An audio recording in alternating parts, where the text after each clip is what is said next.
2021년도 2회 기출문제 풀이입니다. 지난 시간에는 1회, 그 해당 연도의 가장 첫 번째 시험이었고, 오늘은 그 다음 회차 시험이었는데, 그 채점을 한 다음에 합격자를 이렇게 분석을 해요. 그래서 1회 합격률이 높으면 2회가 어려워지고, 그리고 전체적으로 시험은 연말로 갈수록 어려워진다고 보시면 됩니다. 그래서 오늘 풀이를 보시면 아마 지난번 것보다 조금 더 복잡한 계산도 많이 나오고 이런 걸 좀 느낄 수 있을 거예요. 자, 오늘 내용이 조금 많아서 빨리 시작을 하도록 하겠습니다. 자, 다음 물질의 시성식을 쓰시오. 시성식과 구조식을 여러분이 구분을 하셔야 되는데요. 자, 시성식과 구조식을 비교를 할 때 구조식은 그림으로 나타내는 거예요. 예를 들어서 벤젠이 들어간다, 이렇게 벤젠고리를 그리는 거. 자, 이거를 이제 화학식으로 나타내는데, 화학식은 화학식이지만 뭐가 드러나도록 화학식을 그리는 거냐면 작용기가 드러나도록 화학식을 쓰는 것을 시성식이라고 합니다. 그럼 여기서 작용기가 뭐냐? 자, 가운데 CO가 있으면 그 아세톤 할 때 메틸, 에틸, 케톤, 뭐 디메틸 케톤 할 때 가운데 CO가 있으면 케톤이라고 하죠.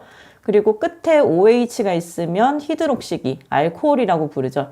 자, 이런 식으로 어떤 구조가 결합되어 있을 때 그 특정한 이름이 있는 것, 그 성질을 결정하는, 작용을 하는 그런 구조가 나타나게 식을 쓰는 걸 작용기라고 합니다. 사실 CH3, COCH3는 탄소의 개수, 수소의 개수, 산소의 개수 다 통틀어서 C3H6O 이런 식으로 써도 사실 맞아요. 화학에서는 원소의 개수와 종류만 맞으면 같은 화학식으로 봅니다. 하지만 이렇게 썼을 때 이게 CH3CO, CH3로 결합이 되어 있는 건지 아니면 다르게 결합되어 있는 건지 일반적으로는 알 수가 없어요. 그래서 이런 식으로 가운데 케톤이 들어갔다 하면 케톤, 뭐 알코올이 들어갔다 하면 알코올이 드러나게끔 쓰는 것이 시성식이라고 보면 되겠습니다. 자, 그럼 다음 물질의 시성식을 쓰시오. 질산 메틸부터 살펴보면요. 질산에다가 메틸을 붙인 거예요. 그 질산은 HNO3입니다. 육류위험물의 그 질산이 기본 틀이 돼서 이제 시작이 되는 거예요. 자, 우리 HNO3라고 쓰지만 그 구조에 대해서는 기출문제가 나온 적도 없고 그래서 잘 고민해 보신 적이 없을 텐데, 자, 이거의 구조를 한번 보게 되면은 HNO3이지만 순서가 HONOO 이런 식으로 결합이 됩니다. 여기 헷갈리니까 이렇게 화살표로 바꿀게요. 화학식을 구조식으로 나타내보면 H가 NO3랑 결합되어 있는데 H랑 O, N과 O 사이에 이중결합, 그리고 O 이렇게 결합이 되어 있는 상태입니다. 그래서 가장 힘이 없는 뭔가가 이제 투입이 됐을 때 항상 빠져나가는 존재인 이 수소가 떨어져 나가면서 이 자리에 칼륨이 들어오면 질산 칼륨이 되는 거고요. 나트륨이 들어오면 질산 나트륨이 되는 거고, 여기에 암모늄이 들어오면 질산 암모늄, 여기에 메틸이 들어오면 질산 메틸이 되는 겁니다. 자, 그러면 여기에 메틸이 들어왔을 때 식이 CH3ONO5가 되겠죠. 자, 이거를 다시 이 시성식의 형태로 쓴다면, 지금 이렇게 쓴 거는 구조식이니까 이거를 시성식의 형태로 쓴다면 그 결합하는 가지라고 하죠. 이 가지가 드러나지 않게끔 CH3ONO2 이렇게 쓸 수 있습니다. 자, 사실 뭐 질산도 정확하게 쓰자면 HONO2가 되겠죠. 근데 굳이 그렇게 쓰지 않고 이제 오류위험물에서 질산 메틸 할 때, 질산에서는 육류위험물에서는 HNO3라고 돼 있던 게 왜 오류에서는 ONO2라고 쓸까라고 궁금해 하셨을 텐데, 바로 이러한 원리 때문에 그렇습니다. 자, 결합한 방식이 이렇고 그 자리에 H 대신 메틸이 들어가다 보니까 이렇게 된다고 보시면 되고요. 이 결합이 이제 전자들끼리 공유해서 결합되는 건데, 전자가 2개씩 결합하면은 뭐 이중결합, 1개씩 공유하고 있으면 그 짝대기가 1개 이런 식으로 그려지는 건데, 질산은 여기에 이제 뭐 배위결합이라든가 조금 다르게 좀 더 결합되는 성질이 있어서 공유되는 전자만큼 짝대기가 생긴다, 가지가 생긴다라고 보시면 되겠습니다. 자, 다음으로 TNT, 트리니트로 톨루엔이죠. 자, 이것도 구조식을 먼저 보면은, 자, 톨루엔, 벤젠에 CH3가 달린 거, 톨루엔에 NO2. 자, 이거는 이렇게 O2N이라고 쓰는 것과 같다고 말씀드렸죠. 자, 이 상태를 이제 식으로 나타내면 시성식이 되겠습니다. 벤젠고리가 있으면 C가 6개, C가 6개 있으면 이렇게 벤젠고리를 그린다라고 자동으로 생각하시면 되겠고, 이거 다음에 이제 가지가 뻗어나가지 않은 부분, 여기에는 기본적으로 탄소가 가지고 있는 수소가 결합되어 있는 상태입니다. 그래서 따로 써주지 않아도 수소가 있다는 거를 잊지 않으셔야 되겠고요. 그 나머지 것들 차례로 써주면 NO2가 3개가 있기 때문에 NO2 가로하고 3, 그리고 CH3 이렇게 붙여주시면 이게 시성식이 됩니다.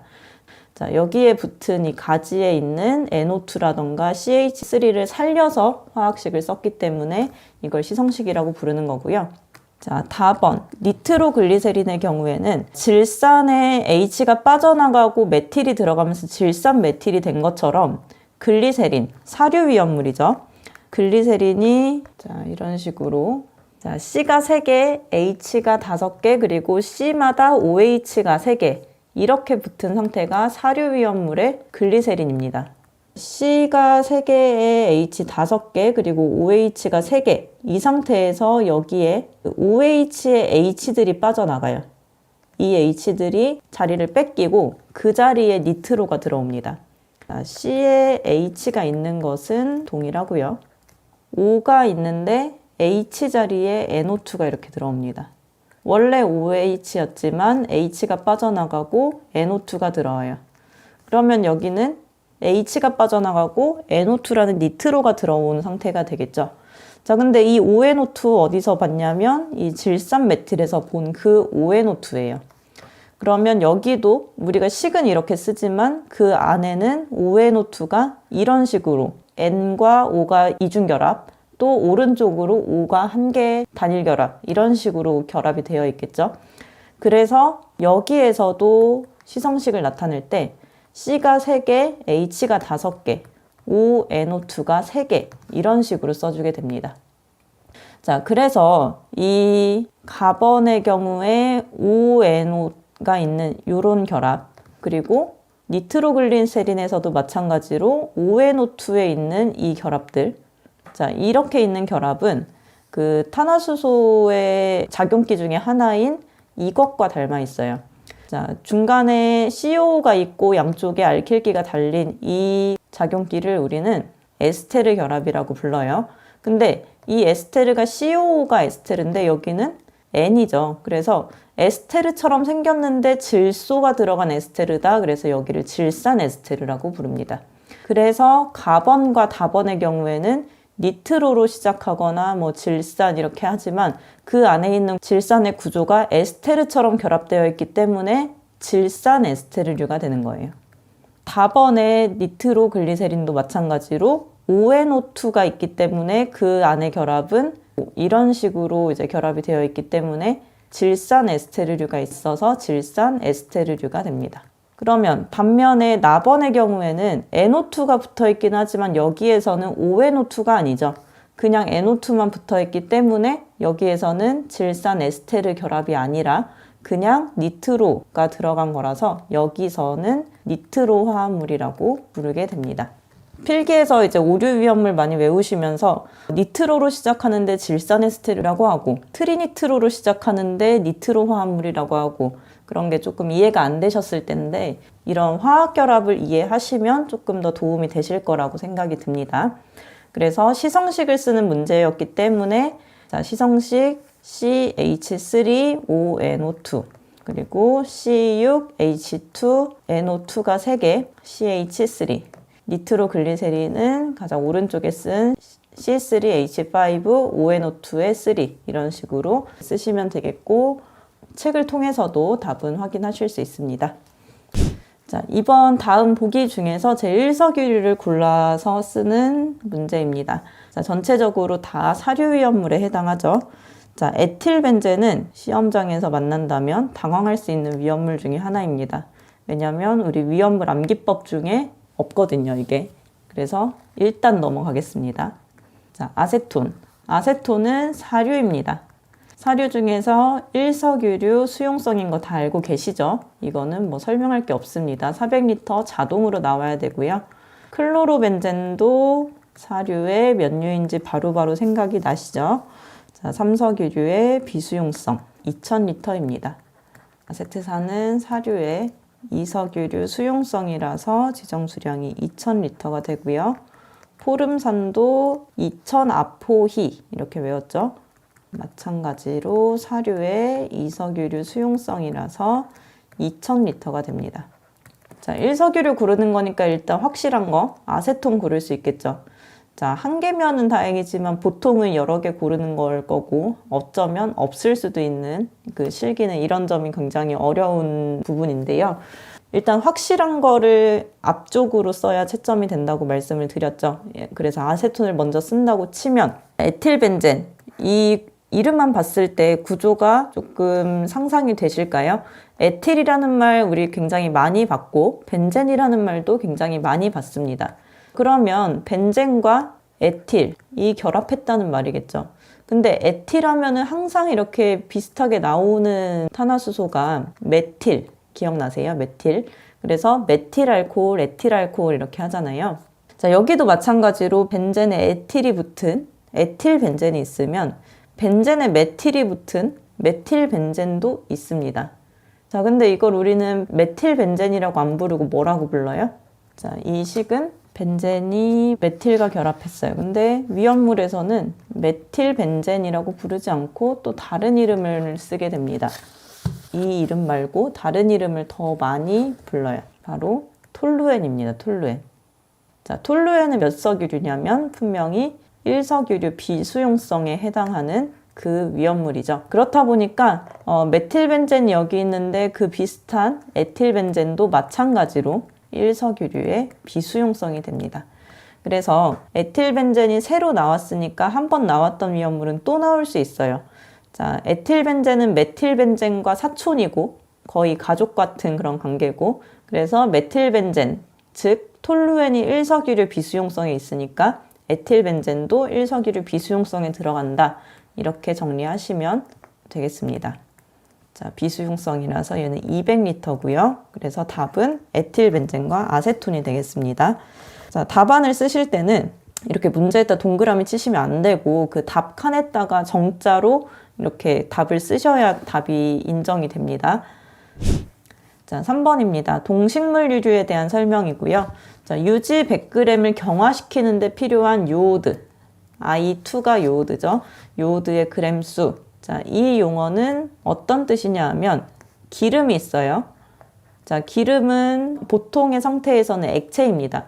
자, 그 액체인 이유가 그 안에 탄소와 탄소 사이에 불포화 결합이 있는 경우가 많기 때문에 불포화 결합이 있으면 만족스럽지가 않은 거예요.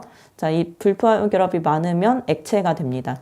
그래서 이중결합, 삼중결합 같은 불포화 결합을 끊어내면 이 이중결합 또는 삼중결합 이런 것들을 이제 단일결합으로 만들게 되면 기름이 굳어서 고체가 됩니다.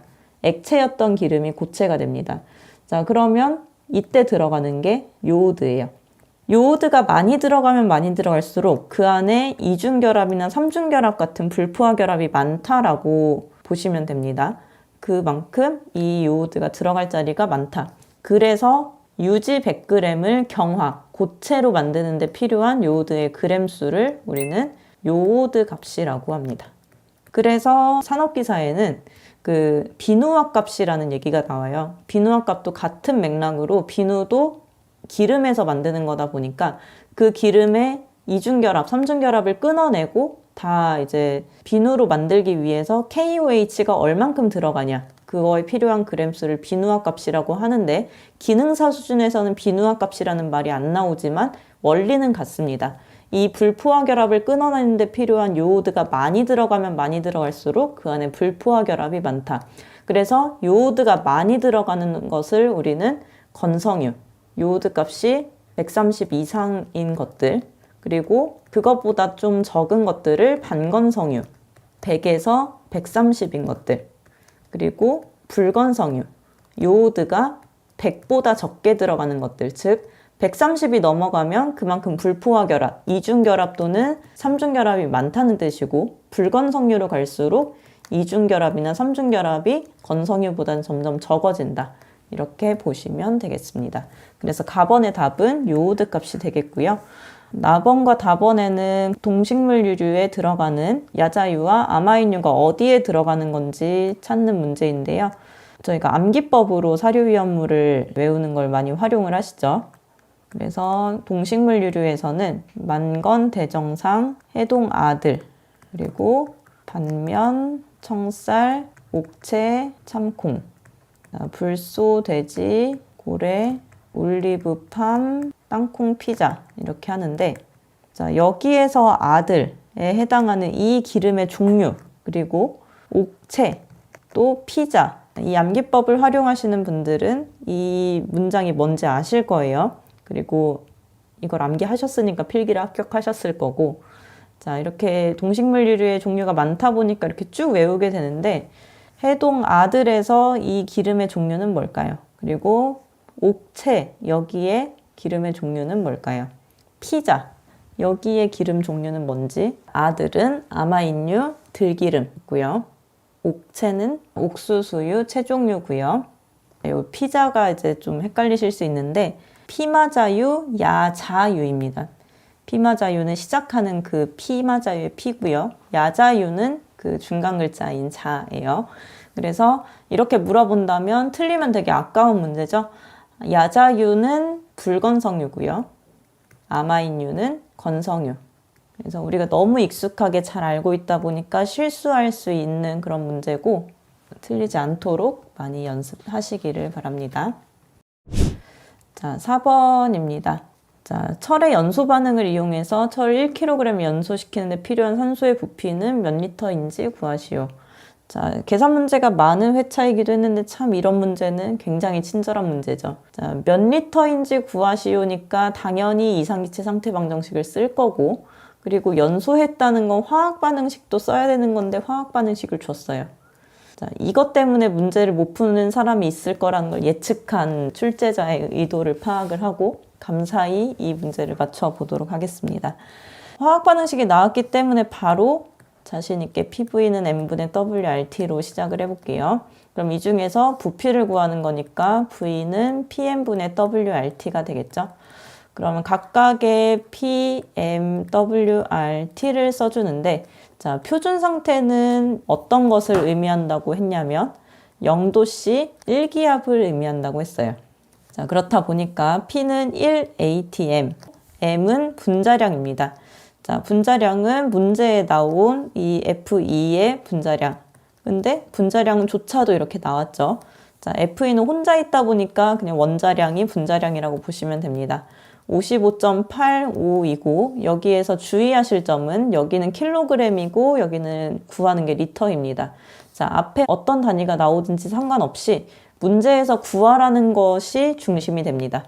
자, 문제에서 구하라는 부피의 단위가 리터이다 보니까 원자량, 분자량의 단위를 킬로그램이 아니라 그램 퍼 몰로 맞춰줘야 되겠고요.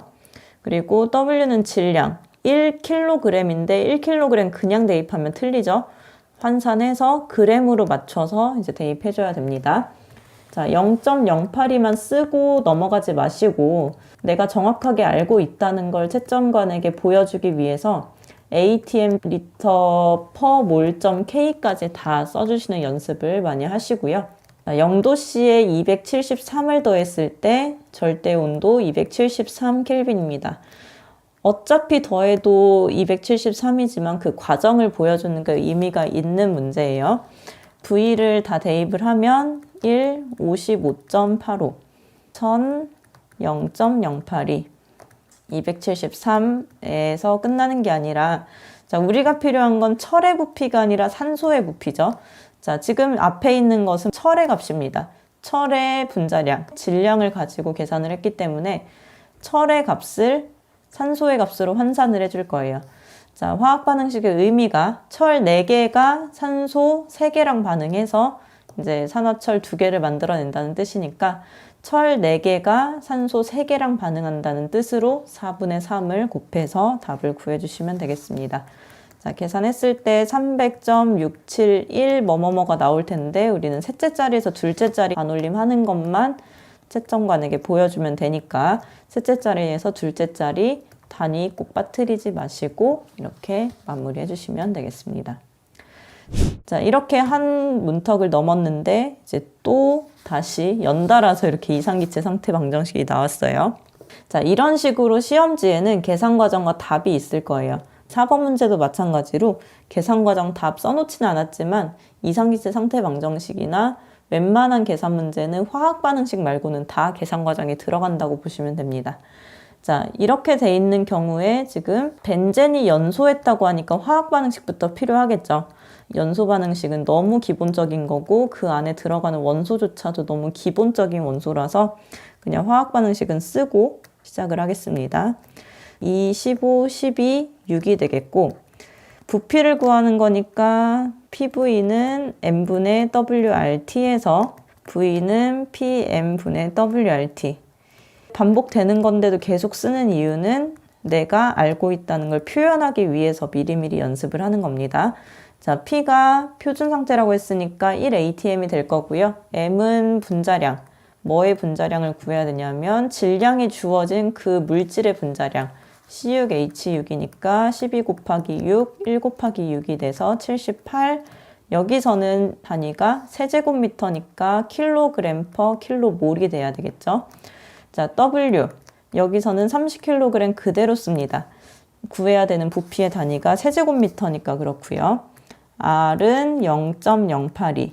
자, 구해야 되는 단위가 세제곱미터면 atm.m 세제곱 퍼 킬로몰.k가 되겠고 T는 0도씨에 273이라서 273 켈빈입니다.